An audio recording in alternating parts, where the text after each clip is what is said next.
Financial markets పై పట్టు సాధించాలి అనుకునే వాళ్ళు రేవంత్ కండక్ట్ చేసే వెబినార్ కోసం ఈ క్రింది నెంబర్కు సంప్రదించగలరు. నమస్తే, వెల్కమ్ టు సుమన్ టీవీ. నేను విష్ణు. ప్రస్తుతంతో పాటు సీనియర్ ఫినాన్స్ ప్రొఫెషనల్ గిరిబాబు గారు ఉన్నారు. వారితో మాట్లాడదాం. సార్ నమస్తే. గిరిబాబు గారు నమస్తే అండి. సార్, గిరిబాబు గారు, దీనికి ముందు ఒక ఎపిసోడ్లో అంటే అందరూ సాధారణంగా మ్యూచువల్ ఫండ్ ఇన్వెస్ట్మెంట్స్ విషయంలో చేసే పెద్ద తప్పులు అంటే ఒక వీడియో చేశాం కదా. అవునండి. అయితే ఇప్పుడు అంటే సేమ్ ఇప్పుడు అదే వీడియోకి కొంచెం కంటిన్యూగా మార్కెట్ని దృష్టిలో పెట్టుకొని మరి ఎటువంటి మిస్టేక్స్ని మనం చేయకూడదు అంటారు అసలు? మనం చాలామంది చూస్తూ ఉంటాం. ఇప్పుడు అందరూ ఇన్వెస్ట్ చేయండి, mutual fund Sahih high, mutual ఫండ్లో ఇన్వెస్ట్ చేస్తే మీకు మంచి రిటర్న్స్ వస్తాయని చెప్తూ ఉంటారు. అయితే దీంట్లో మనం తప్పనిసరిగా కొన్ని జాగ్రత్తలు తీసుకోవాలి.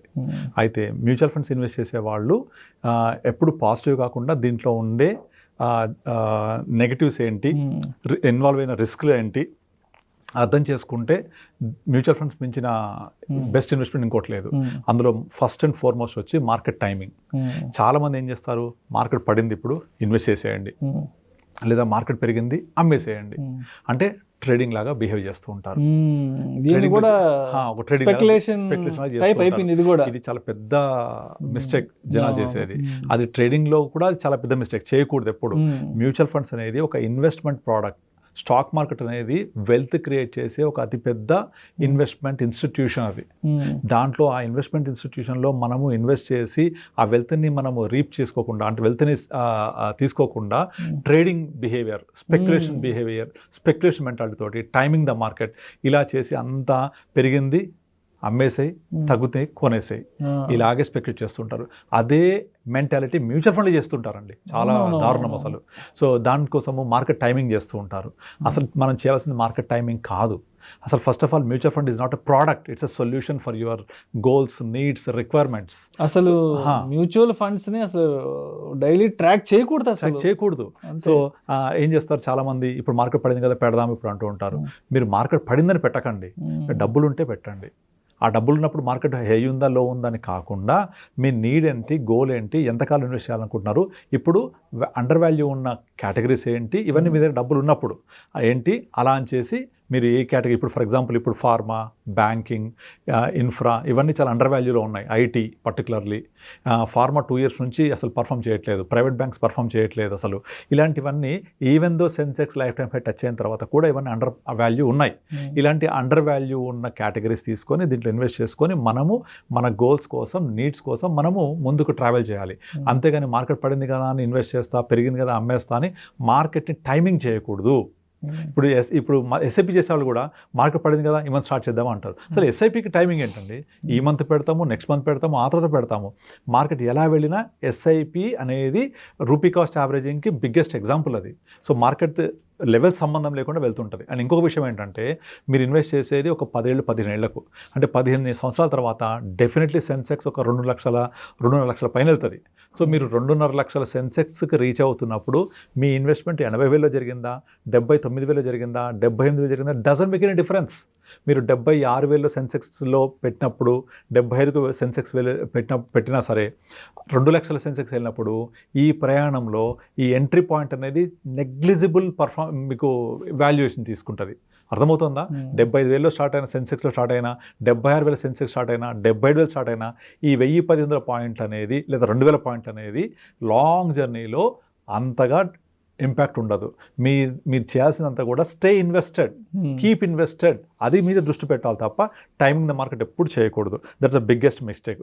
రెండోది ల్యాక్ ఆఫ్ డైవర్సిఫికేషన్ అంటే ఏం చేస్తారు, ప్రజెంట్ ఇప్పుడు స్మాల్ క్యాప్స్ లాస్ట్ 2 years నుంచి విపరీతంగా పెరుగుతున్నాయి.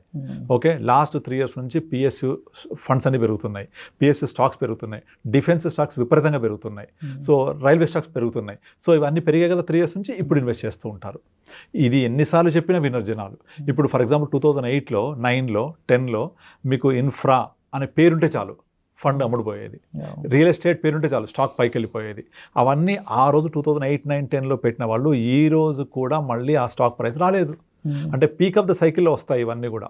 ఇది సైకిల్ పీక్లో ఉందా, సైకిల్ అండర్లో ఉందా, ఇది ఏంటి అనేది దృష్టి పెట్టుకొని ఈ సెక్టరల్ థీమాటిక్ చూడాలి. రీసెంట్గా ఈరోజు మార్నింగ్ నేను ఫండ్ మేనేజర్ ప్రజెంటేషన్ అటెండ్ అయ్యాను. సో దాని డేటా ప్రకారంగా హయ్యెస్ట్ ఇన్వెస్టర్స్ ఎక్కడ ఇన్వెస్ట్ చేస్తున్నారు అంటే థీమాటిక్ సెక్టోరల్ ఫండ్స్లో 67%. Though small caps have generated highest return. Thematic సెక్టోరల్లో బాగా ఇన్వెస్ట్ చేశారు లాస్ట్ 6 months. ఏ థీమాటిక్ అది? పిఎస్యు, డిఫెన్స్, రైల్వేస్లో. ఇవన్నీ ఎక్కడున్నాయి? పీక్ ఆఫ్ ద సైకిల్లో ఉన్నాయి. సో ఆ సైకిల్ పీక్ అయినప్పుడు వస్తే రిటర్న్స్ వస్తాయా మనకు? రావు కదా. కనుక ఇన్వెస్ట్ చేయాల్సింది ఇది పర్ఫామ్ చేశాయి, చేస్తున్నాయి, బాగా మోతున్నాయని కాదు. సో మనం ఇన్వెస్ట్ చేసేది ఏ పర్పస్ కోసం అనేది దృష్టి పెట్టుకొని చేయాలి. అందుకే మనం ఏం చేయాలి? డైవర్సిఫికేషన్ చేయాలి.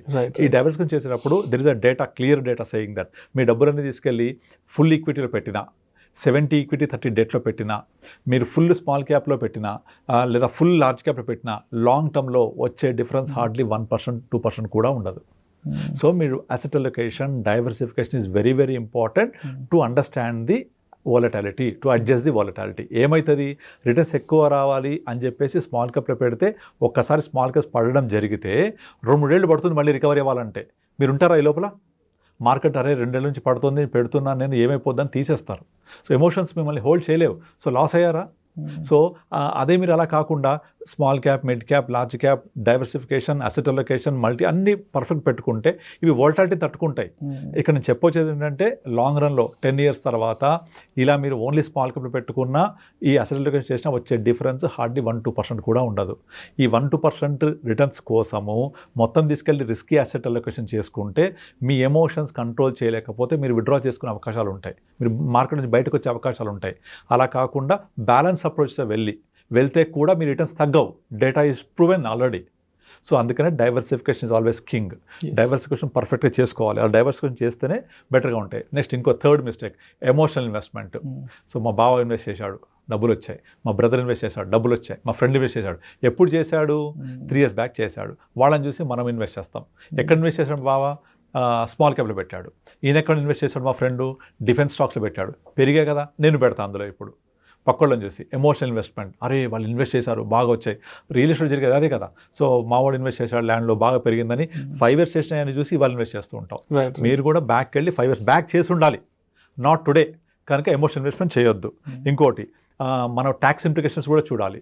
నేను ఇన్వెస్ట్ చేస్తున్నది ఎన్ని సంవత్సరాల కోసము, నేను ఇన్వెస్ట్ చేసేటప్పుడు విత్డ్రా చేస్తే ట్యాక్స్ ఇంప్లికేషన్ ఎంత వస్తుంది, అలా అని చెప్పేసి నేను 1 year 2 years కనుక తీసుకుంటే short term capital gain tax పెంచేశారు ఇప్పుడు 20%, అది ఇంప్లై అవుతుంది, అది చూసుకోవాలి. Long term capital gain tax కూడా పెంచారు కొద్దిగా 2.5%. సో పద్దాక నేను విత్డ్రా చేసుకుంటూ వెళ్ళి మళ్ళీ ఇంకో ఫండ్కి వెళ్ళి స్విచ్చెస్ కొడుతూ ఉంటే అది కరెక్ట్ కాదు. కనుక ట్యాక్స్ ఇంప్లికేషన్ కూడా దృష్టి పెట్టుకోవాలి. So last and important thing, lack of passions and over మన యొక్క డ్యూరేషన్. సో మనం ఇన్వెస్ట్ చేసేది ఏ పర్పస్ కోసము, మన యొక్క పేషెన్స్ ఎలా ఉండాలి, ఎట్లాంటి మార్కెట్ కండిషన్స్లో ఉన్నా కూడా మనం అర్థం చేసుకొని తట్టుకునేలాగా ఉండాలి. ఇవన్నీ కూడా కన్సిడర్ చేసి ఈ మిస్టేక్స్ చేయకుండా కనుక ప్రాపర్గా ఇన్వెస్ట్ చేసుకుంటూ వెళితే definitely mutual funds are the best investment product. అందుకనే ఇవన్నీ మనకు అర్థం కానప్పుడు ఒక అడ్వైజర్ని కలిస్తే మన యొక్క రిక్వైర్మెంట్ని ఒక అడ్వైజర్ ప్రాపర్గా అండర్స్టాండ్ చేసుకొని మనల్ని డ్రైవ్ చేస్తూ ఉంటాడు, లైక్ ఎ డాక్టర్ లాగా. సో మనము వైద్యం చేయాలంటే డాక్టర్ని కలుస్తాం కదా, అలాగే financial planning is also a solution towards your goal. ఈ సొల్యూషన్ అచీవ్ చేయాలంటే ఒక డ్రైవర్ కావాలి, సారథి జరూరీ హై, అడ్వైజర్ జరూరీ హై. సో మొత్తానికి హెల్త్కి ఎలా ఒక డాక్టర్ ఉంటాడో, ఎస్, ఫైనాన్షియల్ మ్యాటర్స్ కూడా ఒక ఫైనాన్షియల్ ప్రొఫెషనల్లీ డాక్టర్ మనకి అవైలబుల్ ఉండాలి. అలా ఉన్నప్పుడే ఇలాంటి మిస్టేక్స్ని అవాయిడ్ చేయడానికి హెల్ప్ అవుద్ది. లేదంటే మన ఎమోషన్స్ మనల్ని కంట్రోల్ చేయలేవు. ఎమోషనల్ ఇన్వెస్ట్మెంట్ అందుకే అని చెప్తున్నాను, emotional investment, timing the market, పెరిగిపోతుంది కొనేసేయండి, అరే తగ్గుతుంది అమ్మేసేయండి అని సొంత డిసిషన్ తీసుకుంటాం. అలా కాకుండా ఒక ప్రొఫెషనల్ అడ్వైజర్ ఎవరైతే ఉంటారో, డే అండ్ నైట్ మార్కెట్తో ట్రావెల్ చేసే ఎవరు ఉంటారో, they understand about the market dynamics.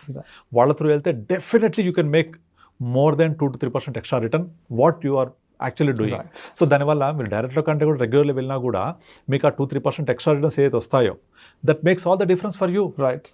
Yeah, అందుకనే ఈ మిస్టేక్స్ చేయకుండా ఉండాలంటే అడ్వైజర్ ద్వారా ట్రావెల్ చేస్తే డెఫినెట్లీ మీరు ఆరామ్సే వెనక సీట్లో కూర్చొని పడుకోవచ్చు. Driver will take care of your portfolios. Thank you sir, thank you so much. Thank you అండి.